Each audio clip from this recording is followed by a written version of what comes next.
చిన్న పిల్లల దర్శనాల వివరాలను తెలియజేయమని చాలామంది భక్తులు అడుగుతున్నారండి.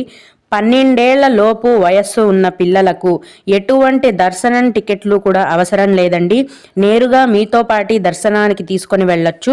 మీరు ఏ రకమైన దర్శనానికి వెళ్తున్నా సరే 12 లోపు వయస్సు ఉన్న చిన్నపిల్లలు ఉన్నట్లయితే గనక వారిని మీతో పాటు ఎటువంటి దర్శనం టికెట్లు లేకుండా డైరెక్ట్గా దర్శనానికి తీసుకొని వెళ్ళొచ్చు. అలాగే 1 సంవత్సరం లోపు వయస్సు ఉన్న చిన్న పిల్లలకు టీటీడీ వారు స్పెషల్ దర్శనాన్ని కేటాయిస్తున్నారండి. 1 సంవత్సరం లోపు వయస్సు ఉన్న పిల్లలు అలాగే వారి యొక్క తల్లిదండ్రులకు తిరుమల ఆలయం పక్కనే ఉన్న సుపదం క్యూ లైన్ నుంచి దర్శనం అనేది ఉంటుంది. ఈ క్యూ లైన్లో వెళ్ళటానికి ఎటువంటి దర్శనం టికెట్లు అవసరం లేదండి. మీ బిడ్డ యొక్క బర్త్ సర్టిఫికేట్ కానీ అది లేకుంటే మీ బిడ్డ పుట్టిన డెలివరీ రోజు హాస్పిటల్ రిసిప్ట్స్ ఉండాలి.